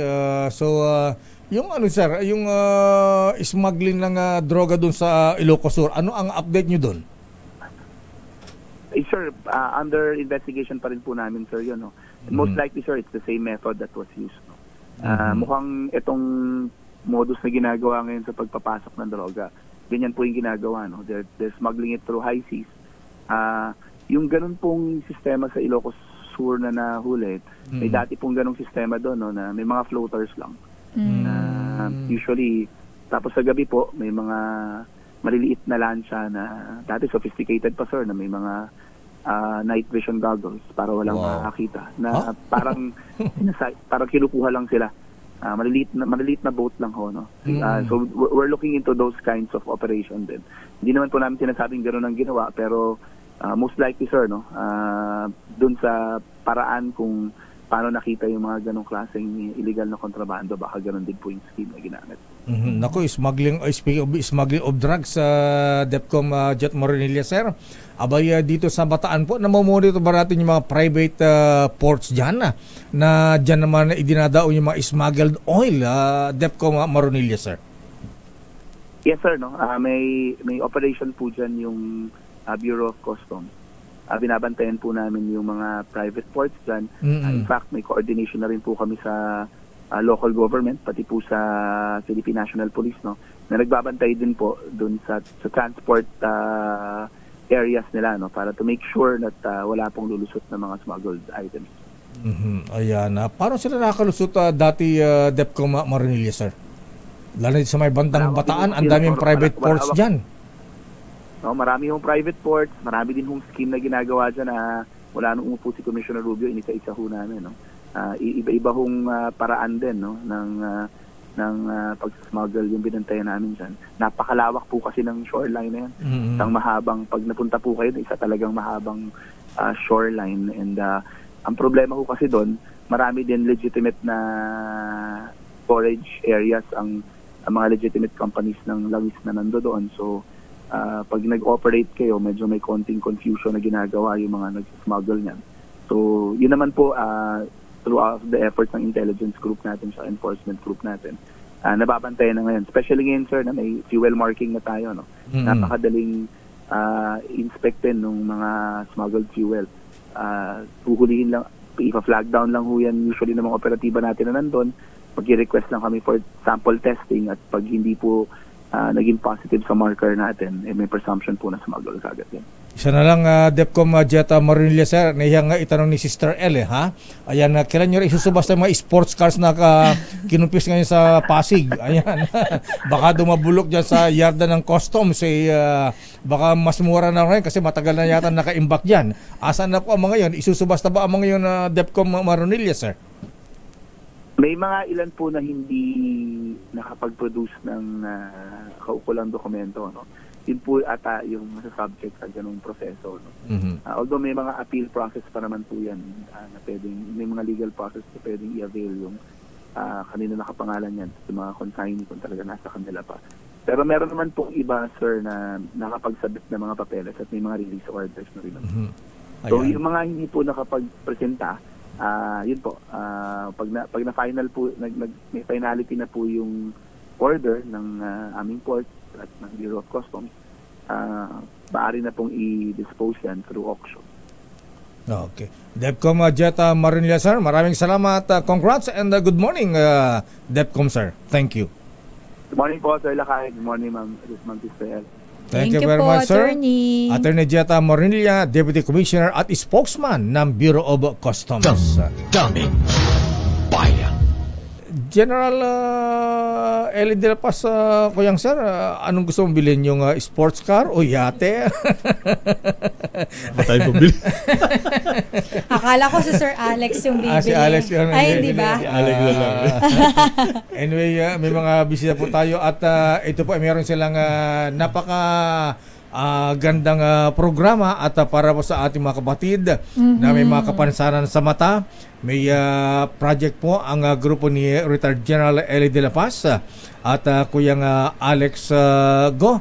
Ayan, General de la Paz, sir, ano ba itong project nyo para sa ating may mga kapansanan sa mata? Magandang umaga. Mayor ka rin. Mayor ng Tubao. Ayan. Ayan, muna bumati kami ng isang mainit na pagbati sa inyong ika-85th anniversary. Ayan, thank you very much po. Ayan, Kuya Alex Go, good morning. Ayan. Good morning. Ayan, na hindi ka mag-anak daw ni Alex Go. Ayan. Anyway, hindi tayo paligoy-ligoy dyan, Eli de la Paz, sir. Ano itong project nyo na para po sa ating mga kapatid na may kapansanan sa mga mata? At bakit ito ang naisip ninyong project? Itong mga brethren natin sa Freemasonry, Sister Eli, kanya-kanya mga project yan. Minsan may mga nag-a-adapt na schools, ganyan. Napakaganda ng mga proyekto ninyo, Lakay, in tahimik fairness lang sila, kaya lang, pero nagtatrabaho sila. Oo, tahimik lang sila. Pagka nabalitaan ko, binobroadcast ko yan eh. Hindi sila nagsasalita, pero ikaw nagbo-broadcast ka. Pagka nalaman ko, dapat ibida. Dapat yan ibinibida, Lakay. Katulad nito, ba't nyo naisip na ito ay para sa ating may kapansanan sa mata, General de la Paz, sir? Hindi, ako po ay presidente ng Parent Advocates for Visually Impaired Children. Pabig ang sa maiksi. Okay. Lahat po ng membro namin ay may mga anak na may kapansanan sa paningin. Either low vision o kaya totally blind. O kaya blind with other disability. May multi-disability. Yun. Ngayon po, naisip po namin na dahil nagse-celebrate din po kami ng ka-25th anniversary ng aming grupo. Tagal na pala. Isa po sa para may pakita rin po namin, kaya meron po kami yung concert na gagawin sa July 27, araw ng Sabado. Sabado yan, Lakay. Sa Skydome. SM North. Para ko Araneta Coliseum. Skydome. Kapartner po natin dito yung SM Cares, kaya sila po yung may yung sa venue, sila na po ang namahala dito. Ang ating po rito mga performers ay mga anak natin may mga kapansanan sa paningin, mga blind or low vision. So kasama niyan sina Stevie Wonder. Ayan, kung pwede ngang dalhin dito. Jose Feliciano. Ayan. Kung mapapakanta lang Kung mapapakanta sila, mas maganda. Sige sir, akin nga po at ipakita natin sa... Ayan, oo. So, paano kayo maka-generate ng funds dito para matulungan natin ang mga may kapansanan sa paningin General de la Paz, sir? Ang ating pong concert ay walang bayad. Free.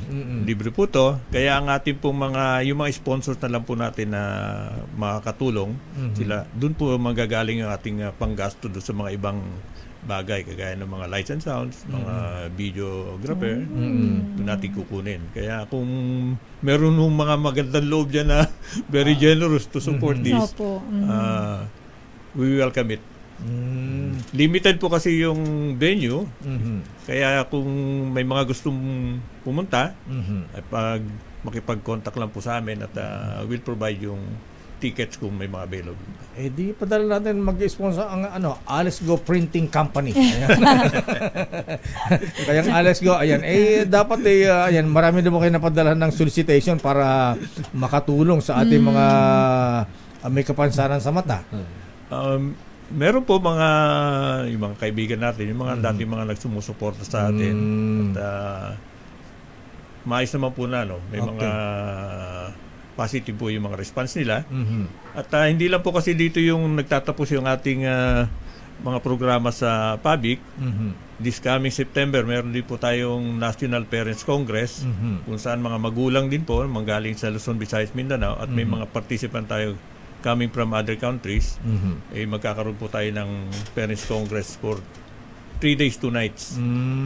Parang rin pala ito, Shriners, Sister El, na yung mga Shriners, yung mga Freemasons na member ng Shriners, ang kanilang tinutulungan naman yung mga burnt and crippled children, ayan, yung may mga bingot. So, dito naman na General Sir, yung mga visionary impaired, ayan, saan nyo pinapagamot ito? Ayan, libre ba ito sa mga kapansanan sa paningin? Paano sila mag-apply para sila ay matulungan po ninyo? Ano ang ginagawa po ninyong screening? Ang una-una po, pagka pinanganak yung bata kasi kailangan kagad magkaroon ng assessment kung ano yung kapansanan niya, if it's totally blind o pwede pang gamutin. Ngayon, kung wala talaga, dito po pumapasok yung PABIC kasi ito po yung parent support group. So, kailangan po nating tulungan yung mga magulang magkaroon ng counseling o kaya ipaalam sa kanila ano ba yung mga dapat nilang malaman para baka ma-advocate nila kung ano yung pangangailangan ng kanilang mga anak. Kasi kung hindi, sa magulang, wala po magsasalita para sa mga bata. So ito po yung role ng PABIC para empower po natin yung ating mga magulang, equip natin sila through education, training, workshop para magkaroon po sila ng kaalaman. Kasi maraming mga pwedeng kunin sa ating mga sa gobyerno. Kung hindi mo alam, hindi mo ma-access to. Saka magkaroon na rin po ng yung advocacy kasi dyan, magkaroon ng awareness among the public. Ano ba itong mga bata may kapansanan sa paningin? Kailangan po malaman nila ano ba yung pangangailangan ng mga to. Kung nakita nila, lalo na yung mga bata may mga bulag, naka-cane yan yung white cane. Simbolo po yan ng ng kanilang independence. Saka para malaman ng mga publiko na sila mayroong special needs. Ayan, napaganda. Lakay. Okay, sige, de la Paz, sir. Ayan, meron ba kayong hotline o saan ba opisina nyo na pwedeng FB page na pwedeng puntahan, yung mga gustong mag-donate, tumulong, at yung mga may kapansanan na maaari ding humingi ng tulong sa inyo, General Sir? Ang ating po opisina ay nandoon sa may Resources for the Blind. Meron po kaming table doon. Saan po yan? Saan? Sa Cubao. Malapit po yan sa across the Farmers Market. Ngayon po meron din tayong mga may Facebook, Public Pills Philippines. Makikita po natin yung kung ano yung mga activities na ginagawa ng public. Ayan, okay. General de la Paz, sir. Ayan, Kuya Alex Go, marami ka ba na solicit? Ayan. Sa mga birthday nating mga bilyonaryo, ayan, baka pwedeng sagutin yung baka pwedeng mag-ambag-ambag, Lakay. O kaya wala ba kayong, kasi usually, mga fundraising namin, mga golf tournament, mga ganyan. Katulad mga nagdo-donate sa diesel sa Operation Tulong. Ayan, sino ko yung Alex Go, sa Travelers Golfers Association Incorporated. Ayan, yung proceeds kinikita nagdo-donate sa Operation Tulong. Ito naman iba ang advocacy ni General de la Paz para sa mga visually impaired. Ayan.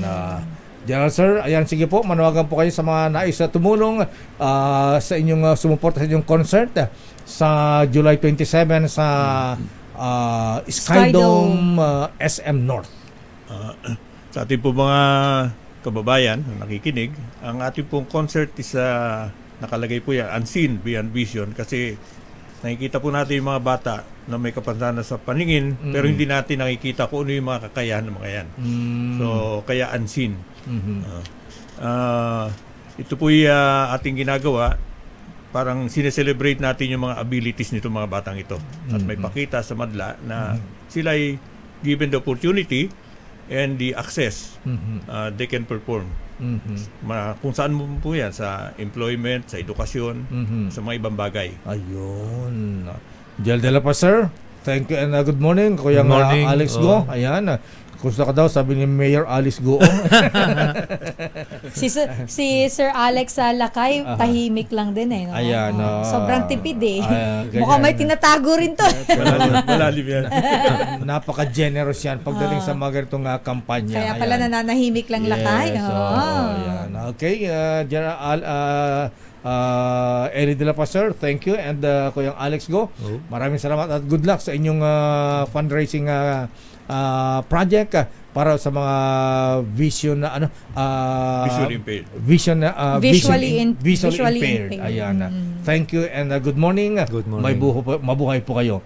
Sana marami pa kayong matulungan na may kapansanan sa paningin. Thank you and good morning. Daming bayan. Standby, Raymond Dadpaas. Ano ang latest sa Senado kay Senator tuloy, kay Senator Nancy Binay at Senator Alan Peter Cayetano? Iba ang nabuang kanimuday. Charot lang. Parang palengkera dam. Ayan. Kasi yung sagutan nila. Sandali lang, Raymond, standby. Manang Milky Rigunan. Standby Boy Gonzales, standby Nicole Lopez. Abay, saan ba ipapark ni Kuya Lance Gokongwei yung migit 100 eroplano, ha? Ayan, baka magka-traffic dyan sa NAIA, ha? Bibili sila Lakay 152 airplanes. Ayan, saan pa ilalagay yan? Baka wala na baka yung runway dyan, mapuno na sa NAIA. Gaano kaya kalalaki to Lakay na bagong eroplanong bibili ng Cebu Pac? Ayan, malalaman natin sa report ni Nicole Lopez. Oras, Sister L. 9:42. Right, Med. Pag may check. Reports, AFP Chief General Romeo Browner Jr. Nakatakdang humarap sa media pagkatapos ng command conference sa Campo Aguinaldo kasama ang Commander-in-Chief, Pangulong Ferdinand Bongbong Marcos Jr. Meron nga bang supersonic missile ang China na nakuumang sa ating mga EDCA sites, Edniel? Aris number 52. Edniel Parosa, please come in. Edniel. Lakay at Sister El, nakatakdangang humarap o magbigay ng pahayag sa media si Armed Forces Chief of Staff General Romeo Browner Jr. Pagtapos ng sinasagawa ng command conference kasama si Pangulong Bongbong Marcos. Umarangkada na Lakay itong pulong ng top military officials kasama ang Commander-in-Chief sa loob ng Campo Aguinaldo kung saan inaasahang tatalakayin ang mga kasalukuyang usaping pandepensya ng bansa. Ayon kay AFP spokesperson Colonel Francel Padilla, normal ang command conference na ikalawang beses nang ginawa ngayong taon at hindi ito dahil sa kung anumang partikular na banta o paghahanda. Isang araw bago itong command conference, personal na hinarap ni Defense Secretary Gilbert Chodoro at General Bronner ang mga retiradong general at flag officers ng bansa na una nang nagpahayag ng suporta sa posisyon ng bansa sa West Philippine Sea. Maliban dito, nagpahayag din ng pagkabahala ang Association of Generals and Flag Officers o umano'y security concern tabuhat sa mga illegal na pogo sa loob ng Pilipinas. Sa usapin naman, mambabala ni Senator Amy Marcos na hypersonic missiles ng China, bagamat sinabi ng DMD na wala silang nakikitang pasihan sa report, nilinaw ni Colonel Padilla na sineseryoso ng AFP ang impormasyong handa umano nilang talakayin sa presidential sister para magawa na ng karampatang aksyon. Para sa kaunaunan sa Pilipinas, DZRH, ito si Edniel Parosa. Tuloy-tuloy sa pagbabalita, tuloy-tuloy sa serbisyo. Sama-sama tayo, Pilipinas. Daming bayan. Maraming salamat, Edniel. Pero ang maganda po rito, mahabigan, muling nag-uusap ngayon, ha? Through diplomatic channel, ang ating Department of Foreign Affairs at ang kanilang counterpart sa China ay nag-uusap. Ayan. Walang gusto na may gera. Ayan. Samantala, investigasyon naman ng Senado sa Makati Parking Building. Muling nanariwa sa hearing sa new Senate building. Ito Lakay, yung bagong itatayong building. Tapos biglang dahil dito may naungkat. Alamin natin ang detalye mula kay RH28, Raymond Dadpaas. Lakay Raymond. Ayan, kumusta ang balitaktakan ni Senator? Mayor, aminado si Senador Nancy Binay. Lakay Raymond. Go ahead, Raymond. Nakapila yata. Elaine at Mayor, aminado si Senador Nancy Binay na nasaktan siya sa hearing na ikinasahan ni Senador Alan Peter Cayetano hinggil sa new Senate building. Sabi ni Binay na naliwas sa kanya ang ginawa din ni Cayetano ng inimbestiga ng Makati City Hall building noong 2015 na itinatay ng kanyang ama na si dating Pangulong o dating Vice President Jejomar Binay. Ikinasang hearing na hindi man lang siya kinausap ni Senador Cayetano bilang dating chairperson ng Senate Committee on Accounts. Narito si Senador Nancy Binay. Siyempre tao lang din naman tayo, and parang yung sugat na akala ko naghilom na, parang binuksan muli dahil naalala ko yung ginawa sa pamilya ko kung paano nila sinira yung pangalan namin. Hindi ko alam kung ang intensyon talaga at the end of the day, bahagi din ng intensyon nila isirain yung institusyon.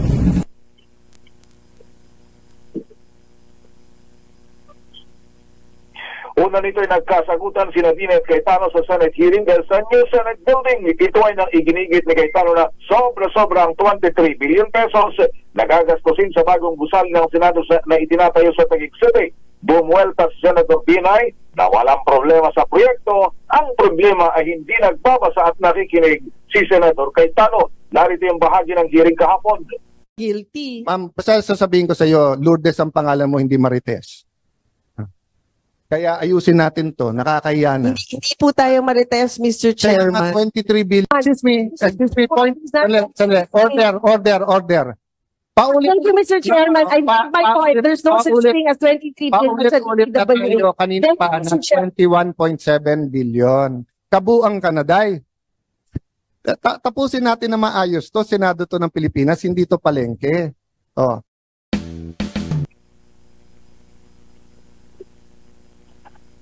Nabuang ka na dong. Madamdaming hearing kahapon sa Senate Committee on Accounts. And then, yan ang kabuuan na Mayor at hintayin natin yung susunod na kabanata hinggil sa bagay na ito.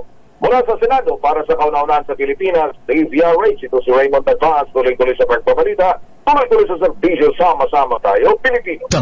Daming bayan. Maraming salamat, Raymond Dadpas mula sa Senado. Ayan, nabuang ka na dong. Ayan, nabuang ka na, day. Ayan, okay. Report mula kay Manang Milky. Ang 2025 National Expenditure Program dadaan sa mabusising paghimay naman dyan sa Kamara. Detalye balita mo, RH12. Milky Regunan. Manang Milky. Sister El, at ay handa na ang Kamara para tanggapin ang 2025 National Expenditure Program o pambansang budget para sa susunod na taon. Ayon kay ako Bicol Party List Representative Elizalde Co, Chairman ng House Committee on Appropriations, komprehensibo ang gagawing pagdinig ng Kongreso kasama ang iba't ibang stakeholders, mga ahensya ng gobyerno at mga eksperto para tiyakin ang transparency, accountability at epektibong paggamit ng pambansang pondo. Sa 2025 proposed national budget, sinabi ni Ko, titiyakin na tuloy-tuloy ang legacy projects ni Pangulong Bongbong Marcos na kinabibilangan ng legacy specialty hospitals, legacy on food security at legacy housing for the poor. Sabi pa ni Ko, hindi rin pahuhuli na mabigyan ng pondo ang vital sectors gaya ng education, healthcare, infrastructure at social services para mapaunlad ang kalidad ng kabuhayan ng mga Pilipino. Dagdag pa ni Ko, ang masusing paghimay sa 2025 NEP ay layunin makalika ng isang budget na hindi lamang susuporta sa paglago ng ekonomiya kundi magtataguyod din ng inclusivity at social justice. Umaabot sa 6.352 trillion pesos ang panukalang pambansang budget sa 2025 kumpara sa 5.768 trillion peso national budget ngayong taon. Ang 2025 National Expenditure Program ay inaasang isusumite ng Malacanang ilang araw matapos ang SONA ni Pangulong Marcos. Para sa kauna-una sa Pilipinas, DZRH, ako si Neil Gregunan. Tuloy-tuloy sa pagbabalita, tuloy-tuloy sa serbisyo, sama-sama tayo, Pilipino.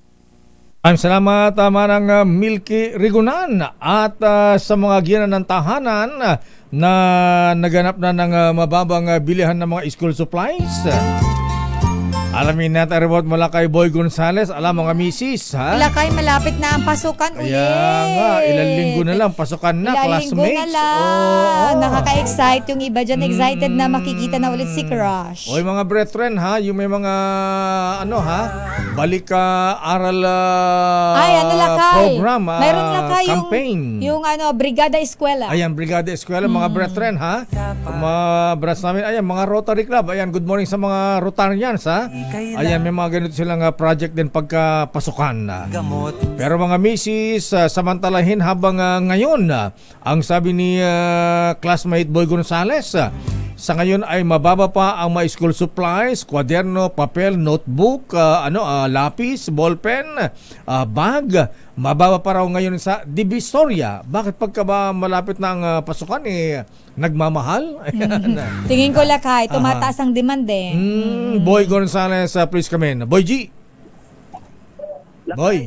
Deo, Sister El, sa ngayon lakay, mababa pa yung presyo ng mga school supplies dito sa M. De Santos Street sa Divisoria, Binondo. Bagamat ilang linggo pa bagong pasukan, marami nang maagang namimili ng school supplies sa galing pa sa iba't ibang lugar. Ayon kay Rosel Encarnacion, sa ngayon daw ang presyo ay mura pa, pero hindi nila tiyak bago ang pasukan kung magtataas ang presyo yung mga supplier nila. Pero ngayon mura pa ang bili ng benta nila ng halimbawa spiral notebook. Ang piraso ay halaga 160 pesos. Ang writing 130 pesos sa piraso din. Ang pencil case may 50 pesos, may 80 hanggang 100 piso conforme sa klase ng pencil case.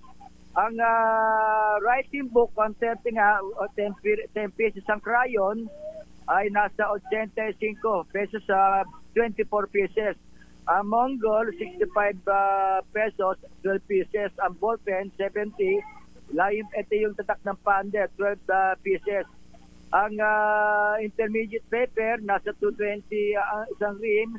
Ang lapis, nasa 80 hanggang 100 piso. Ayon kay Rosel Encarnacion, kung sa kanila mga paninda ay gusto makabili ng mga namimili na quality, dahil itong mga tinda nila ay puro original. Kasi may mga lumalabas daw lakay. May mga peke. Mga peking panda. Halimbawa, panda lakay. Pati ballpen, boy, alam. Pati ballpen, lahat napepeke. Kaya nagbigay nga ng guide si Aling Rosel Encarnacion na tinitiyak niya kanilang mga paninda ay mga original. Meron din nga ng mura, pero mapapamura ka dahil peke ang Boy, mga paninda. Paano malalaman yung fake tsaka urig? Meron siyang pati yung sa lagya, yung kahon na karton, may mga nakasulat, tsaka yung kulay ng tatak ng panda ballpen, may halong kulay pula. Malalaman nila doon, tsaka yung klase ng peke na mga ballpen. Sa mga, naman lakay, sa mga bag, lalo na yung mga bagong, mga luma ng bag ng mga estudyante, lalo na mga elementary, na makakabili rin sila rito kay Aling Opel. Si Aling Opel, karamihan ng tinda niya ay mga bag. Yung mga cartoon nga karakter. Halimbawa, ang bag niya pinakamura, 280 pesos. May 380 pesos, may 400, hanggang 500 pesos conforme sa klase. Yung, boy, yung backpack na paborito ni Sister L na may tatak na Dora sa likod. Ayan. Dora the Explorer, boy. Magkakano yung mga ganyang backpack? Ayan, pinapakita mo sa TV. Magkakano ang mga yan? Nasa Gandel na kayo, hindi naman merong nasa 400, 500. Walang 150 dyan, boy? Walang 150? 150. Peke nga yun. Baka ilang linggo lang. Sira na. Mapipigtas na. Sira na, zipper. Quality rin yung kanilang mga paninda. Ayun nga kay Aling may nakausap din ako, si Ate Christy. Sabi niya, isa ngayon mura din talaga kasi nagbabago din ang lakay. Ilang linggo o isang linggo bago ang pasukan, nagbabago kasi ang conforme sa supply na dumarating sa kanila, nagbabago ang presyo.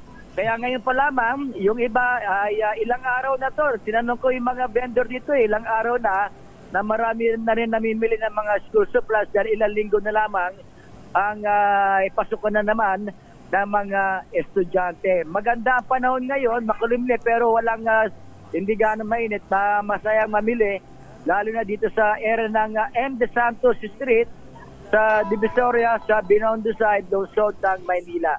Para sa kauna-una sa Pilipinas, si Rich, ito si Boy Casales, tuloy-tuloy sa pagbabalita, tuloy-tuloy sa serbisyo, sama-sama tayo. Maraming salamat, classmate Boy Gonzales mula sa Divisoria Mall. Ayan, happy birthday muna kay Ryan Reyes at Mike Belen mula kay Senator Lito Lapid-Lapid at kay Senator Florante Rosales. Happy birthday din kay General Franklin Moises Mabanag mula kay General Kalima, General Brillantes. At eto na, ayan. Eto na ang report. Ayan, saan daw ipapark yung mga eroplanong bibilhin ni Kuyang Lance Gokongwei ng Cebu Pacific, dyan daw sa EDSA Ortigas, sa Robinsons. Ayan. Your business is Hindi our kasya yung business. lakay. Cebu Pacific, bibili na mahigit 152 airplanes. Plano itong sempak welcome kay Pangulong Bongbong Marcos Jr. Wow! Saan ipapark yan? At pagka ba magaganda na kaya ang mga ito, ha? Ayan, dyan ba ay mas magagara kaysa yung mga bagong, kaysa yung mga ginagamit nilang airplane ngayon? Nicole Lopez, please come in. Nicole. Welcome kay Pangulong Bongbong Marcos ang pagbili ng multi-billion-dollar na halaga ng Airbus ng Cebu Pacific. Ginawa ng Pangulo ang pahayag sa pagbisita ng opisyal ng Cebu Pacific sa palasyo noong Martes, July 2. Ayon kay Pangulong Marcos Jr., isa itong magandang sinyales para sa ekonomiya ng Pilipinas. O darito inanunsyo ng Cebu Pacific na bibili sila ng hanggang 152 Airbus planes na nagkakahalaga sa $24 billion sa isang kasunduan na may tuturing anyang largest aircraft order sa kasaysayan ng airlines. Ayon kay Cebu Pacific Chief Executive Michael Shooks, partikular na bibilhin nila ang nasa 102 A321 aircraft Neo aircraft at 50 A320 Neo. Dagdag pa ng Cebu Pacific, gagamit sila ng Pratt & Whitney engines sa kabila ng isyo rito kamakailan, dahilan para hindi nila paliparin ang nasa 10 nilang eroplano. Nakatakda namang matapos ang purchase agreement ng Cebu Pacific sa ikatlong quarter ng 2024. Noong nakaraang taon, nakapagtala ng mataas na net income ang Cebu Pacific sa 7.9 billion pesos dahil sa mas malakas na demand sa air travel mula sa 14 na bilyong pisong nawala sa kanila ng 2022. Samantala, sabi pa ng Cebu Pacific, higit 20 milyong pasahero ang nailipad nila sa higit 140,000 flights noong isang taon. Samantala, bahagyang lumakas ang palitan ng piso kontra dolyar sa 58 pesos and 72 centavos kada US dollar, habang naitala sa $87.34 ang halaga ng kada bariles ng Brent crude sa pandaigdigang merkado. At yan ang ating balita sa mundo ng negosyo. Your business is our business. Mula sa kauna-unahan sa Pilipinas, DZRH, ito si Nicole Lopez. Tuloy-tuloy sa pagbabalita, tuloy-tuloy sa serbisyo. Sama-sama tayo, Pilipino. Miss Nicole Lopez, at binabati natin si Kuyang Dennis San Juan. Ay, maraming salamat Kuyang. Capital Gain Stocks Kuyang Mayor. Ayan, Kuyang Briggs Quejada, Attorney Pelayo, good morning. Kuyang Aman Tosino, ha? At good morning. Magbigat po RD, ha? Attorney Jojo kilala ng Quezon City, Mr. Michael is my guy. At kay Kuyang Fiscal Jesse Bautista, buwamati na happy birthday kay Raymond Makasaet. Ayan, mula kay ating Doc Evelyn Makasaet, ang mga naulila ni Kuyang Doc Greg Makasaet. Maraming salamat at happy birthday Raymond Makasaet. The road is long. Bilis naman ang oras. At yan na po mga kaibigan ng kabuuan nating mga balitaan talaga sa ating palatuntunang break time. Break time to. Damdaming bayan. Kasi wala ka kahapon sa programa na mismo yung break time. DILG nga pala kahapon. Para mamaya. Ayan. Mamaya, advance. Ako po si Deo Macalma. Sister Al po, Elaine Apit. Stay safe everyone. God bless po. Hi sa mama ko, Mama Yoli. Love you ma. At belated happy birthday pala sa pamangkin ko lakay, Alexander Von. Ayan, belated tutoy. Uy, matindi na ng happy 52nd wedding anniversary. Sino yan lakay? Dating Vice President Jojo Binay at dating Mayor Doktora Elenita Binay. Happy anniv po. Operation Tulong susunod na. Wonder Woman, Miss May Binauhan. Bye-bye. Bye. So long.